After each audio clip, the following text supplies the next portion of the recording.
Toute musique est cosmique, mais d'une certaine manière, on peut dire que toute musique est politique aussi.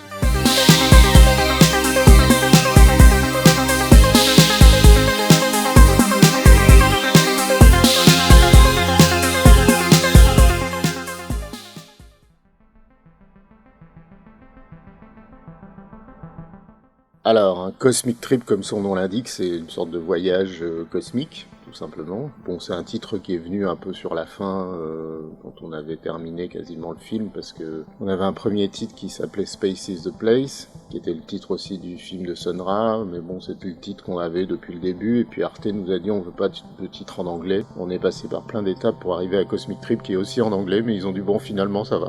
Donc on a choisi ça. Bon, c'était aussi une manière de dire que c'est un film qui voyage. Je pense que tous les artistes, d'une certaine manière, sont attirés, enfin tous les artistes non, mais beaucoup d'artistes, pas seulement d'ailleurs dans la musique, sont attirés par l'inconnu, puisque quand on est artiste, le principe c'est d'essayer d'aller conquérir des territoires peu connus. C'est ce qu'on rappelle en préambule dans le film, c'est qu'il n'y a pas de son dans l'espace. C'était la baseline de l'affiche de Alien en fait. On nous dit dans l'espace personne ne nous entendra crier, et c'est vrai, puisqu'il n'y a pas de son. Et à partir de là, je me suis dit pourquoi il y a autant de musique parle de l'espace, qui métaphorise l'espace, alors que c'est l'endroit où il n'y a pas de son.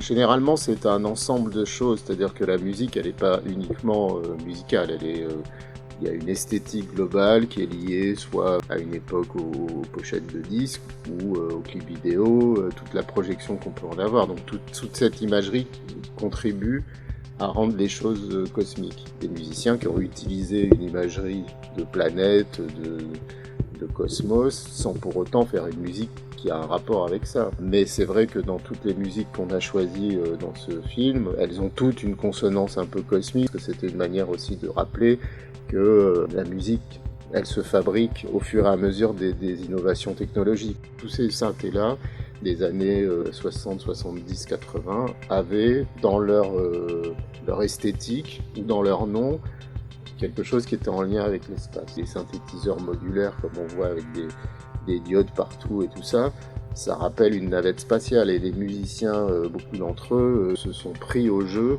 dans leur studio, de transformer leur studio en navette spatiale. C'est pour ça aussi qu'on a eu cette idée de customiser un studio d'enregistrement pour en faire une sorte de navette dans laquelle il y a des comédiens et il se passe des choses.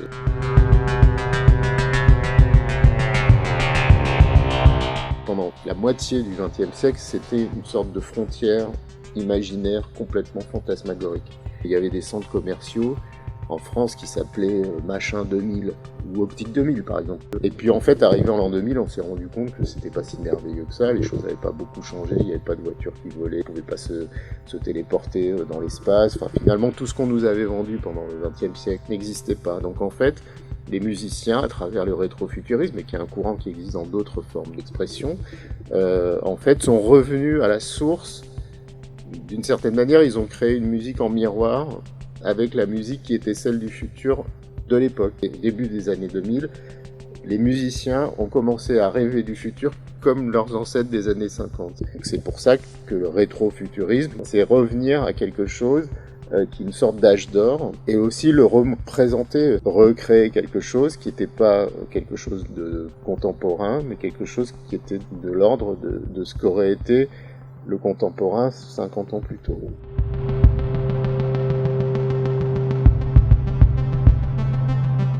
Mais moi j'ai le sentiment qu'on est toujours dans le rétrofuturisme. Moi j'entends toujours des sons qui ressemblent encore à ceux des années 50-60. Il y a encore beaucoup de musiciens qui font des albums instrumentaux, notamment avec des synthétiseurs où il y a des nappes de synthé. Je pense qu'aussi le problème de la pop musique, en son sens assez large, c'est qu'elle atteint ses limites très vite. C'est-à-dire que les novations réelles n'existe quasiment plus, que c'est toujours un recyclage de quelque chose qui a existé. Les machines aussi ont atteint leurs limites.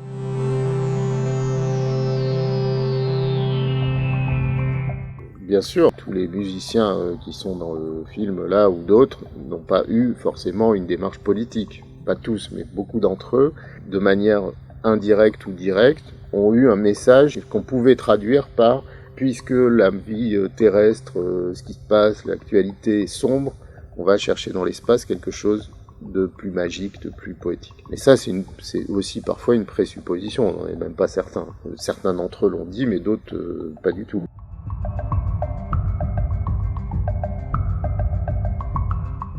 D'une certaine manière, c'est les deux, parce que je pense qu'on ne peut pas faire abstraction de cette dimension politique dans la musique cosmique. C'est impossible de ne pas le voir réellement, puisque les musiciens eux-mêmes l'ont exprimé, et parce que ça s'entend de toute manière.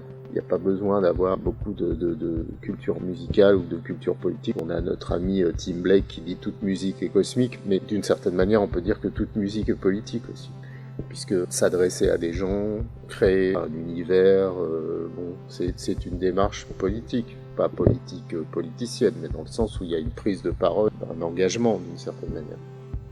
Donc je pense qu'aujourd'hui, ce qui manque peut-être, c'est au combat politique de l'époque qui ont généré ça, c'était l'utopie, l'illusion que le futur serait plus radieux que le passé.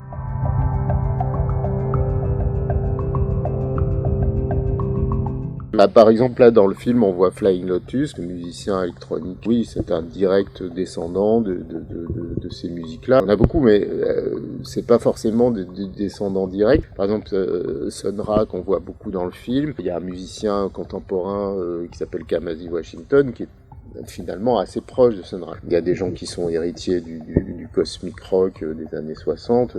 Bah, aujourd'hui, il y a une profusion de musique qui se produit tous les jours, et là-dedans, il y en a qui sont beaucoup influencés par ces musiques-là. Tous les jours, on peut en entendre. Mais est-ce qu'elles sont aussi importantes et novatrices? Ça, c'est un autre problème.